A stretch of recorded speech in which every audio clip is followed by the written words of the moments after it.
Folks, my name is John Sadowski from Metro Valley Advertising. Welcome to another edition of the Personal Injury Marketing Newsletter. This week's session, we're talking with Raphi Salem of Salem Global. Raphi, would you care to introduce yourself and Salem Global? Absolutely. Thank you, John. It is a pleasure to be here. Salem Global Digital Marketing has been in existence for over 25 years, since 1997, as I like to say, before anyone watching this was born. We started out in the 90s. We had a jump start on on the whole industry. We started buying domain names, building websites before people really knew what was happening on the internet. Uh, let's move a little forward towards COVID. The COVID years, shall we say, beginning in 2020, business started to take a different shift because more people were online. And I used to tell people all the time, well, everyone's Googling, everyone is going to go online to check you out. But really, during COVID, there was no more community where you could go out and ask your friend or your community or your church or your synagogue a question. So, and people don't use a telephone. So more and more people were on the internet than ever before. Uh, so that's a little bit about me. And like I said, it's a pleasure to be here. Super, thank you. So, Raphi, two of the pillars of Salem Global, I think, are of particular value to personal injury attorneys. One of the things you guys do is SEO, and another is reputation management. And I see the two of them kind of functioning, hand in glove. Can you provide a brief overview on both of those and why they're of importance to PI attorneys? Absolutely. So as I mentioned before, over the past 20 years, 25, 30 years, there's been a shift in how people search for a service or a product. Personal injury attorneys, as well as other attorneys and everyone in the middle in a service-based industry, especially, uh, they need to be vetted. So even if you're referred, most people, most professionals will get a bid for any service type of industry. Usually they'll get a bid unless it comes from a very trusted and reliable source where you're not even going to ask questions about ethics, morals, price, or anything related. You're always going to go to the internet. So there are a number of things. When you Google someone in terms of search engine optimization, the direct answer is that you are optimizing your website to show up in a Google search. Now, that's just the tip of the iceberg, because that means that you need to have a website. That's first of all, and you can't just have a one-page website with your smiling picture on it. What you need is content. You need to become the authority and the thought leader behind your industry.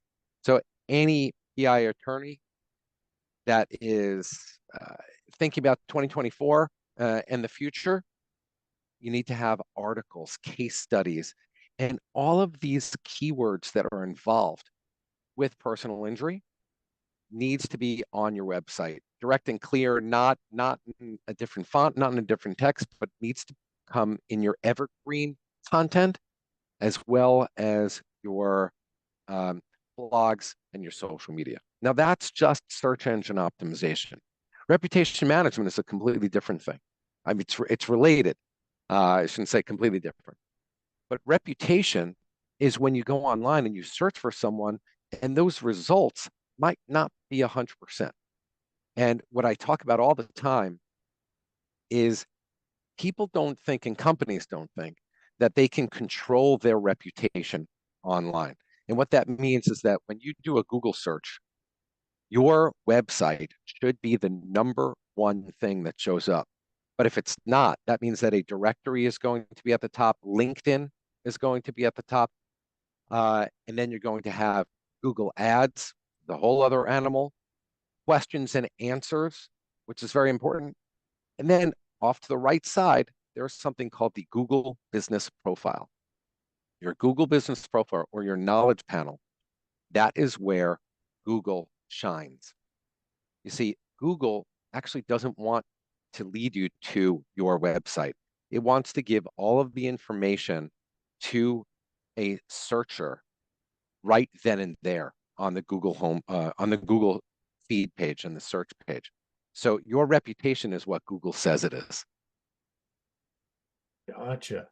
So how do you go about optimizing that Google Business Panel? That's excellent. So first of all, you have to understand that Google has a bunch of different URLs. It's not just google.com. There is business.google.com, which is very important. And a lot of people don't even know that it exists. Uh, so the most important thing is that when you Google yourself and you see that panel, you're going to see if it's not been claimed before, claim this panel or edit this panel or suggest edits to this panel. And interestingly, only the professionals that are in the know knew that this existed before years ago. Now it's become a bit more mainstream. Mhm. But if someone isn't savvy enough to claim their knowledge panel, that means Google is going to tell your story. That saying, you can afford to do something, but how can you afford not to? I'm messing up the saying. We can't afford to have someone else manage our reputation. We, as professionals, we need to be at the forefront and we need to take care of our own home and house. So just having a website is not enough. You need to go to business.google.com. You need to claim your own business Google business profile. And then you need to edit your hours, your website, your address, your phone number, all relevant information. But the most important thing that Google is actually looking for right now is your Q&A.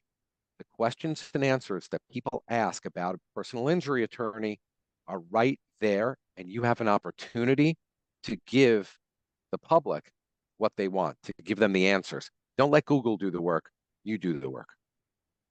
Great. Are there any other SEO strategies specific to the legal industry that you would recommend people consider? So SEO is divided into, let's just say, on-page or on-site SEO, and then off-page technical SEO. Um, I used to say,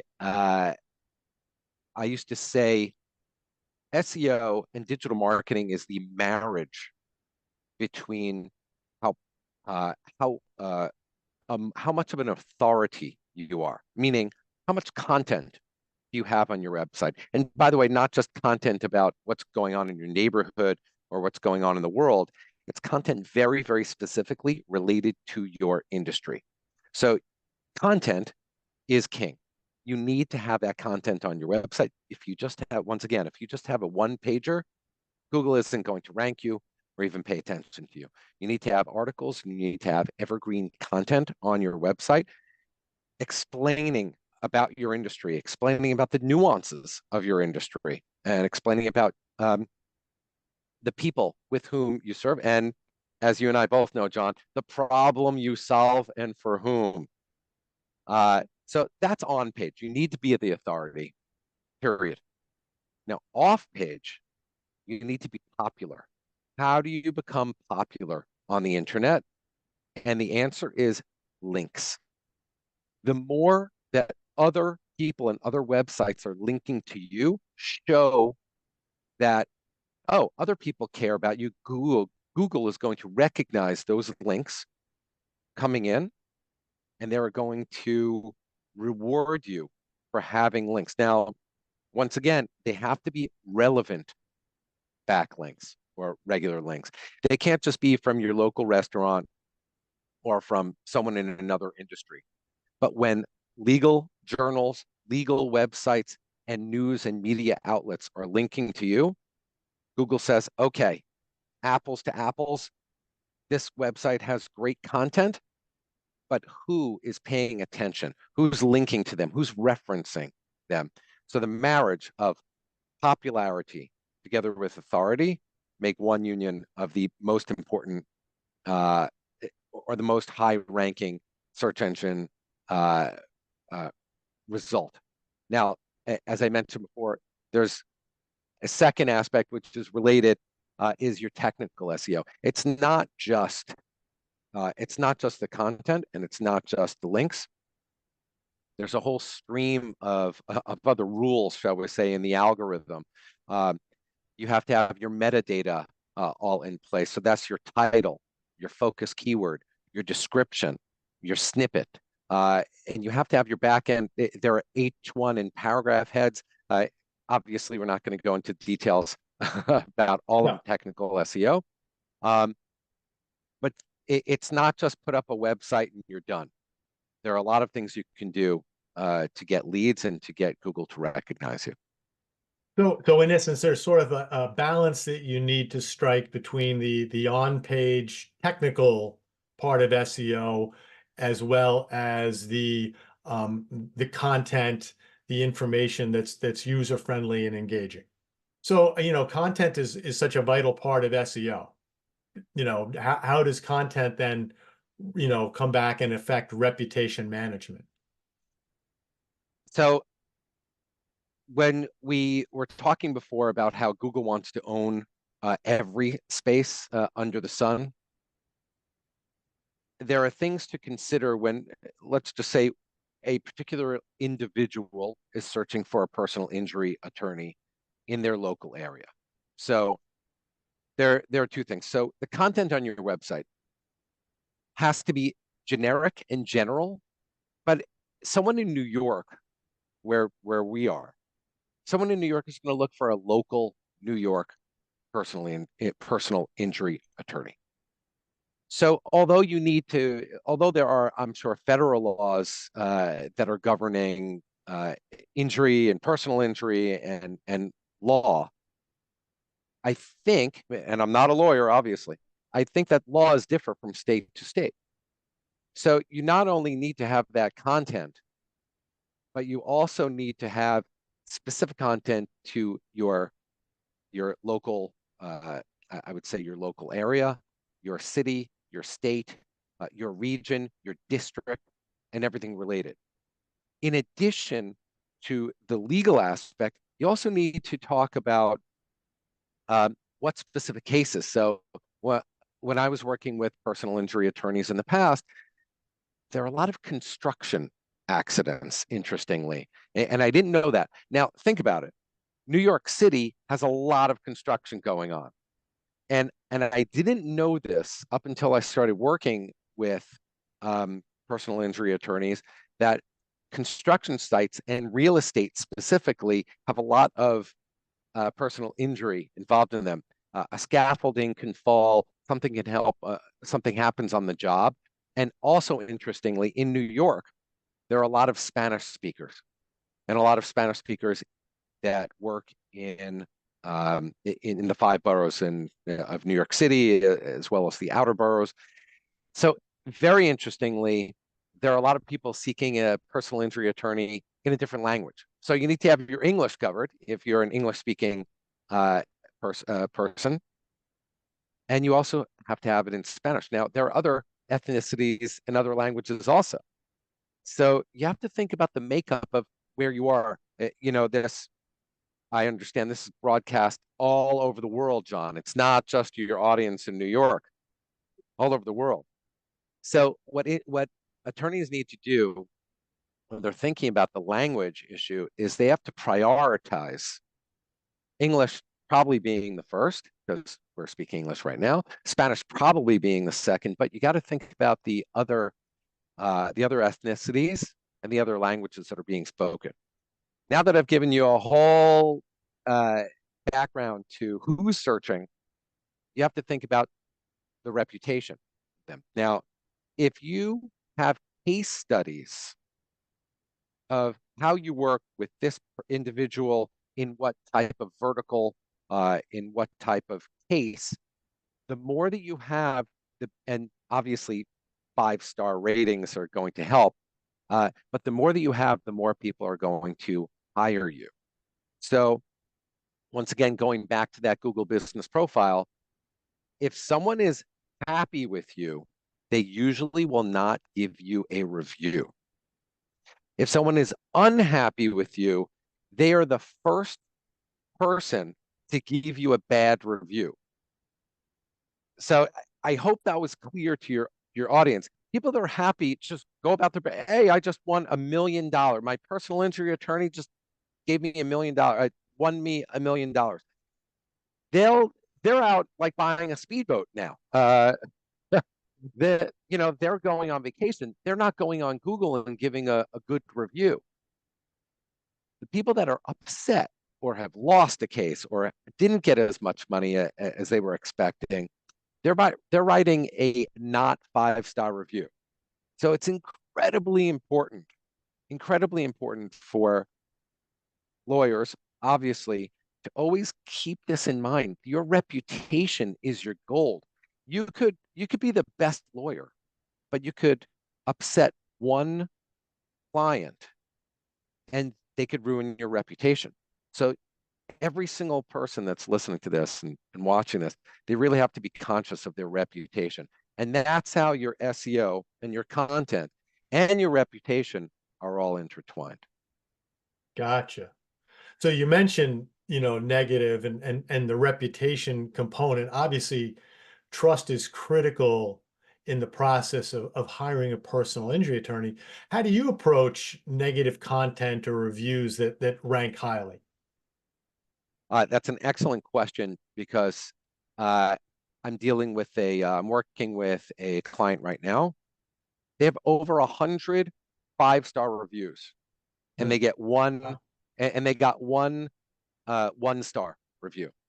It's important it's important to have a voice. And I go back, I don't know if you ever saw the movie, I think it's The American President with Michael Douglas and Annette Bening. Maybe you didn't see it. Yes. So this was a president. He was a very wholesome, good, giving person, and I think he was widowed. Um, and people would say, he's not focused on the presidency. He's too busy. He's taking care of his kids. He's not taking care of the country. He's a single father. And he was getting all this negative backlash, and he wouldn't answer the media. He was just saying, "Okay, it'll die out. Um, I don't need to respond. I am a good person. I don't need to respond to this negativity." And finally, it got there after the movie went on saying, "Hey, this is your reputation. You're a good guy. You got to tell people you're a good guy." Finally, he tells the world that he's a good guy, and then obviously happy ending, and you know, and then cue the music and the credits. So this is the same rule applies to people online. If you have a negative review and it's not warranted, now remember there are two types of things. There's a negative review that's warranted and a negative review that's libel or negative. And once again, I'm not a lawyer, but I do coach a lot of people on this. If someone's writing something negative about you, that could be justified, uh, and I'll uh, and I'll give examples afterwards. Um, Once again, you might be the best lawyer in the world and the happiest person. 100 people love you, but one negative review, you might not think that you have to respond to that review, but you have to. You have to play in the Google sandbox. You have to make it known, and not just with a one-line answer saying this is false, this is not true. You actually have to go in and you have to use the keywords, and this is getting into the SEO of reputation management also. You have to use the keywords and say, this person called me for a personal injury attorney. I asked them what type of personal injury attorney they were looking for, what type of case. They said construction. And I said, can you give more details?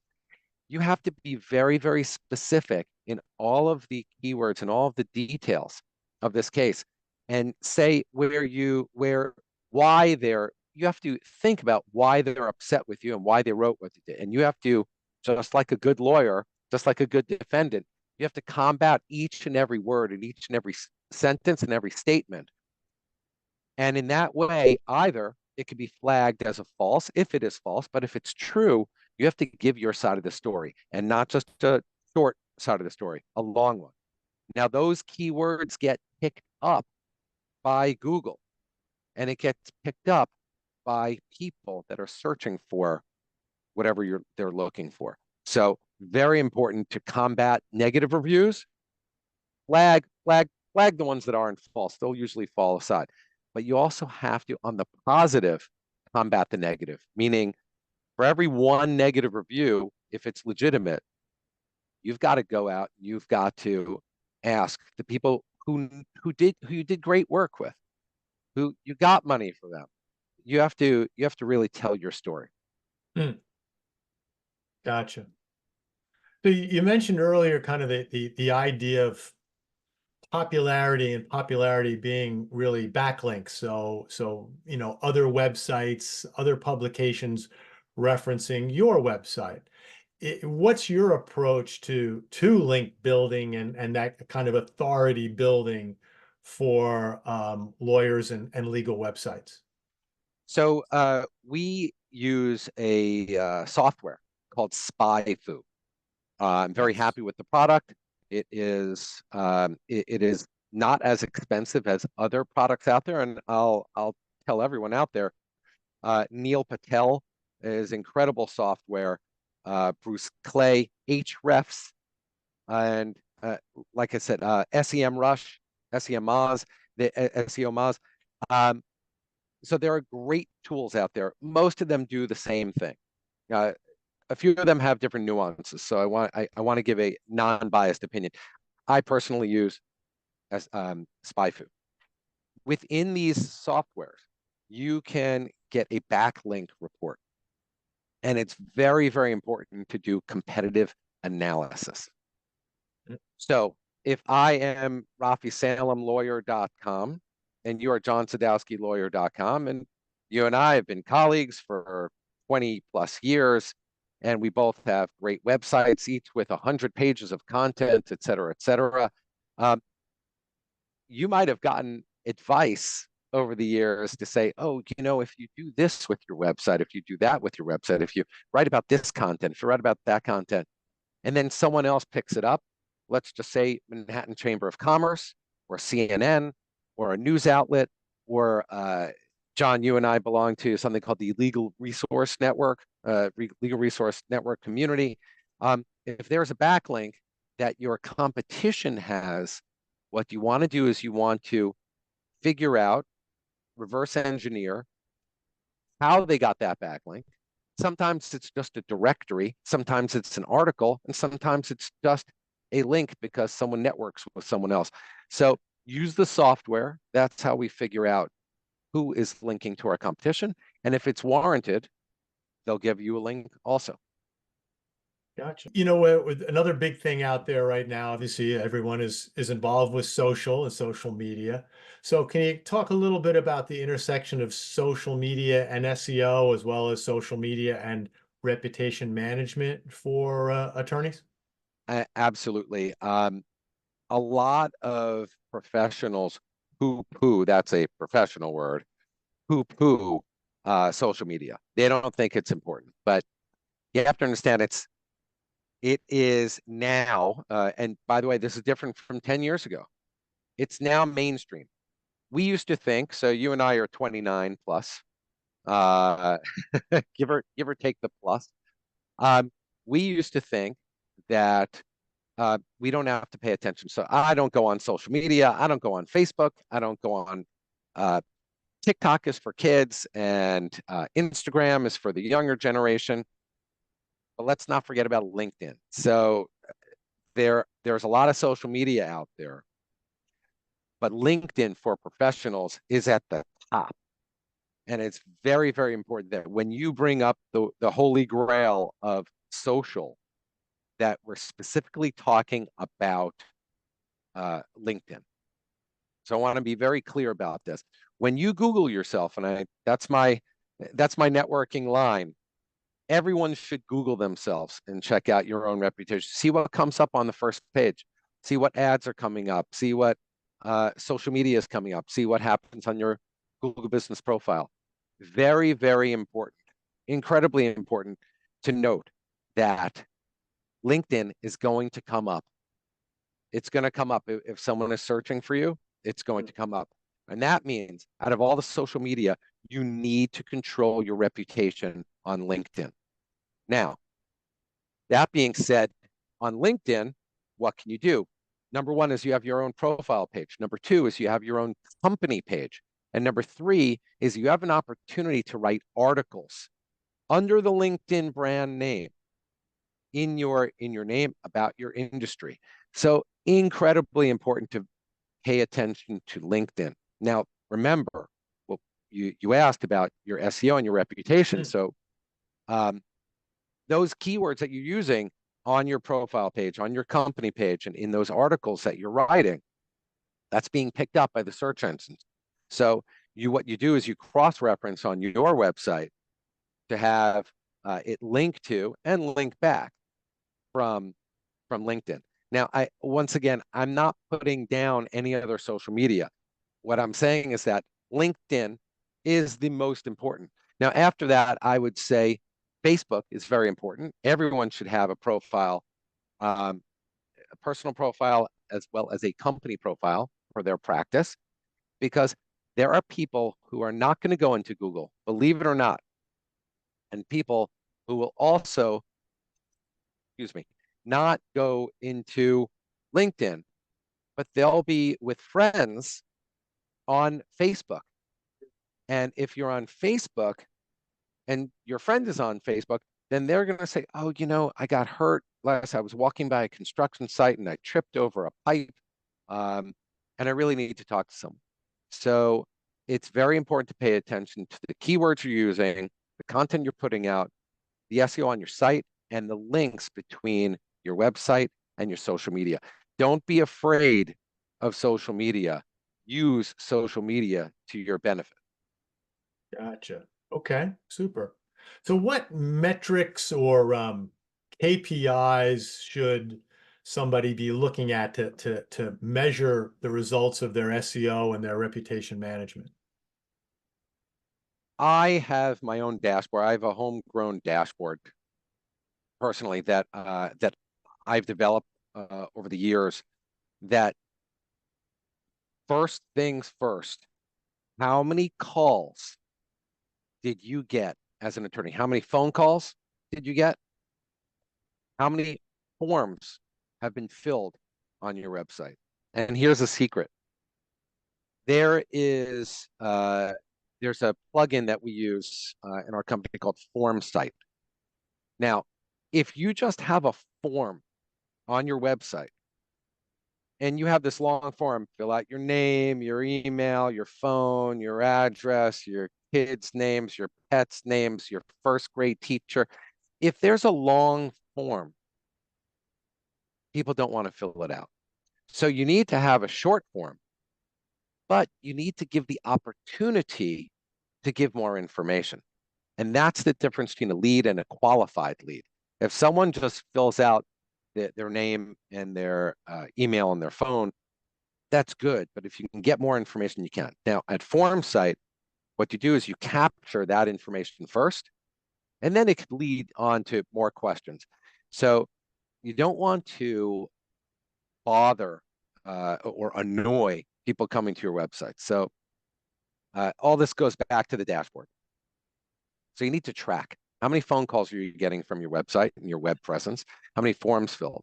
And then you need to identify through your CRM or through whatever software, homegrown or mainstream, you need to track where did those leads originate from, as well as you need to back that up. So, John, in my introduction, I didn't mention my unique differentiator is that my background is actually in consumer and behavior psychology. So one of the things that I will share with your audience is that just because someone answers question doesn't mean that it's true. You need to verify that. So the welcome to the Bronx sign behind me, is that green, or is it forest green, or is it blue, or is it gray? You know, some people are colorblind, and some people are like, oh, I know the palette of all the colors. Um, so when you ask someone, how did how did this injury happen? You need to re-ask the question and say, instead of how did this injury happen, you need to also ask, what type of injury do you have? And that is the way to truth. And that is the way to qualifying your leads and tracking everything. So obviously you should use a CRM in your business, but if you're a small practice, you can't afford it or you don't want to invest in it right now, you need to track leads, phone calls, forms filled, as well as if you're spending money on Google, you need to track that spend, as well as remarketing. Like I said, I have my own homegrown dashboard, but everyone should look into their own dashboard, either through their CRM or a homegrown piece of software. Gotcha. All right, so can you share an example or a case study of where SEO and or reputation management made a significant difference for an attorney or law firm? Absolutely. I will tell you right now, I'm working with a divorce attorney. Very interesting. Working with a divorce attorney, and he tells me last week, he says, Raphi, I had a phenomenal day. In one day, he got 5 phone calls, 4 of them legitimate. The other one was not looking for a divorce attorney. They were looking for a personal injury attorney. And you have to understand the way the Google algorithm works is that they see the word law, lawyer, attorney, advocate. We can go on and on with how many keywords there are. Personal injury attorney near me, near you, in my area.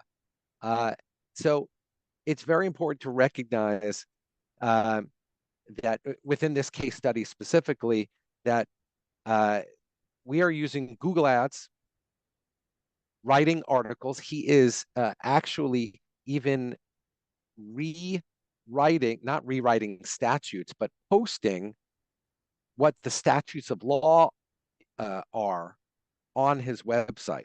So he's not only putting in his original content, he's also putting up generic content.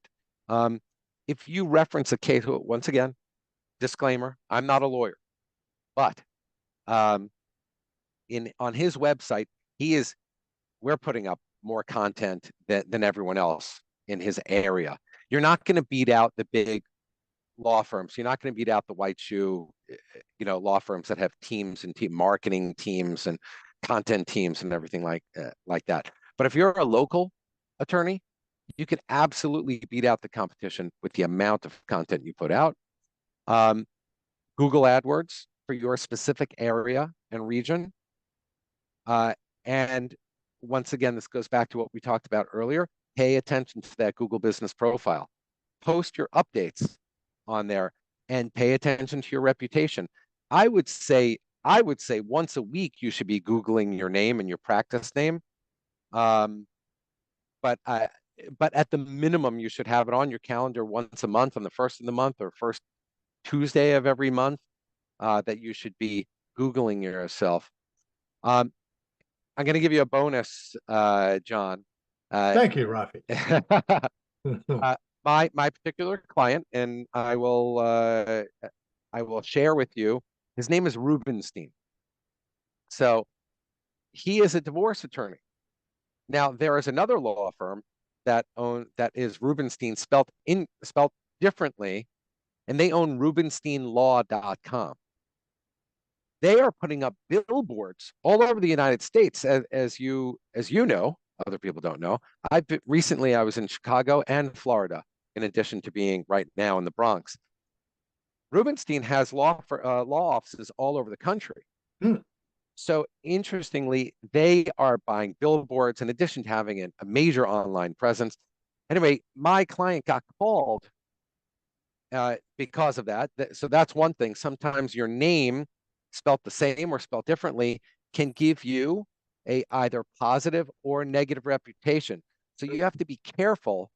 You have to be careful if someone else has your name. You have to be careful that you have to make sure people recognize you for who you are and not um, and not be mistaken by, oh, that's the other Raphi Salem. I'm not associated with that.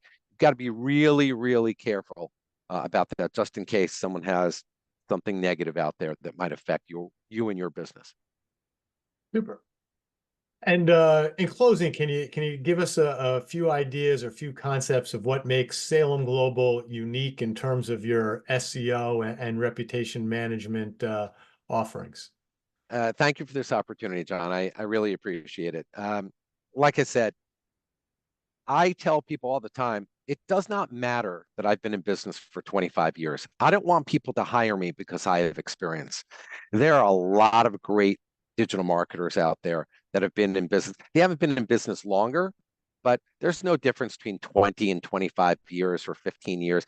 We've all been at it, and there are some great professionals out there. Some charge more, some charge less. Uh, in addition, and I got this compliment from a client the other day. He said, Rafi, you told me something personal about yourself, and in telling me something personal, you taught me what it means to be a professional. And I'm a small firm. We're about 5 people, um, and we juggle anywhere between 10 and 20 clients in a given month. We might grow a little more over the next few years, but we're a small firm, and we get personal with our clients because, to me, sales and marketing are very related. If I'm just doing my job and I'm not paying attention to sales or revenue or profit that's being brought in to the law firms with whom I work, with the dentists and the real estate firms and everyone else, if I'm not paying attention to that bottom line, they're not going to be happy with me. So my Right. business is, even though it's on the internet and everyone thinks that it's out there and not personal law, it's very personal for me. So that's the first thing that I'd like to share. The second thing is that I believe we actually go the extra mile. In addition to search engine optimization and reputation management, that's all intertwined, uh, and pay-per-click advertising and Google ads, that extra mile is remarketing. And this is a really important thing. I hope people watch to the end because this is the bonus at the end of the show. I would give it the 80-20 rule. 80% of the people who call you, who click on your website, they're not hiring you. They are not hiring you because you're not following up with them.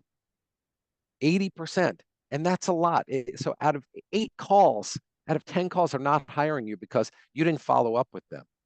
What remarketing does, and that's our secret sauce, what remarketing does is it puts a cookie on your website and follows the browser and the viewer to other websites. So if you are searching on a news website or a sports website or a leisure website, you're going to get reserved an ad that's going to remind people that, oh yeah, I remember John Sadowski because I saw his website, I clicked on his Google ad, and oh, now I'm seeing a pop-up ad at CNN.com or TimeMagazine.com or Forbes. And that secret sauce and that extra mile goes a long way. So we're committed to our clients' success, and we have 25 years of proving it. But for me, it's all about generosity of spirit of generosity. Give as much, knowledge as you can, and you'll have a great reputation. Super. Well, Raphi, thank you very much. We appreciate you joining us here on the PI Marketing newsletter and look forward to continuing our conversations. Thank you very much, John. It's always a pleasure.